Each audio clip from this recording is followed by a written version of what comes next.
My little cousin in the county fighting quadruple bodies, but when he beat it, we in Egypt. At 11:13 p.m., a 37-year-old man would be walking down the 7900 block of South Phillips Ave when four men riding in a dark-colored car would hop out and fire shots at him. Striking him, he would pass away at the scene. This man would be mentioned as a gang member by the media and stated that he had been tried for 2 murders, but eventually beating those cases.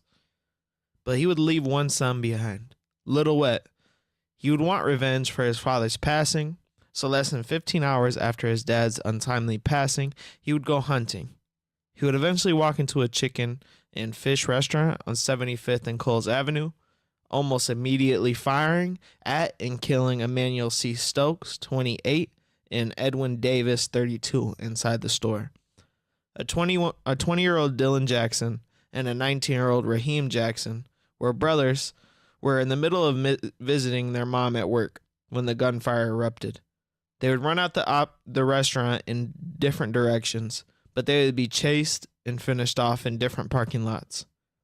Their grandmother would have to witness this go down. She would stay at the scene for about 6 hours as their body laid on the cold, rainy ground. For their distraught mother can be seen walking through the scene, basically, during the news interview with the grandma. Maurice Harris was charged with the quadruple murder. He was hit with a dozen felony charges, including first-degree murder charges and aggravated discharge of a firearm and other charges. But after fighting these charges for about 3 years in the county jail, these would be dropped because of insufficient evidence.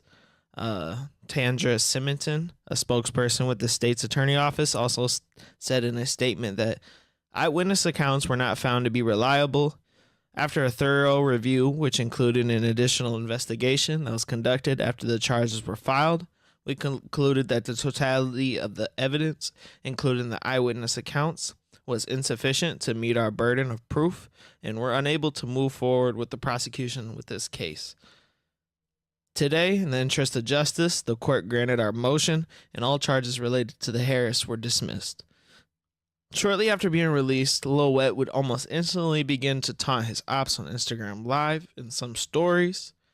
He would do a few interviews, doing one with, 16 shot of visuals, where he sat and opened up about the whole situation, speaking on the passing of his dad and other situations. He also would begin to start dropping music, gaining a nice little following. Dropping a couple hit songs, I'm not going to lie, definitely rocking with them.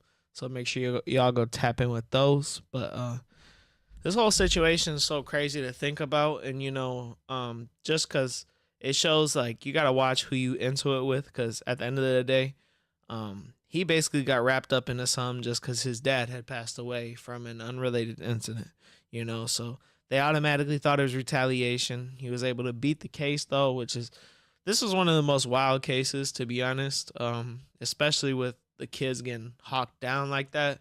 That's why I think that there's multiple shooters, because how would one person be able to, hit 2 different people running in 2 different directions?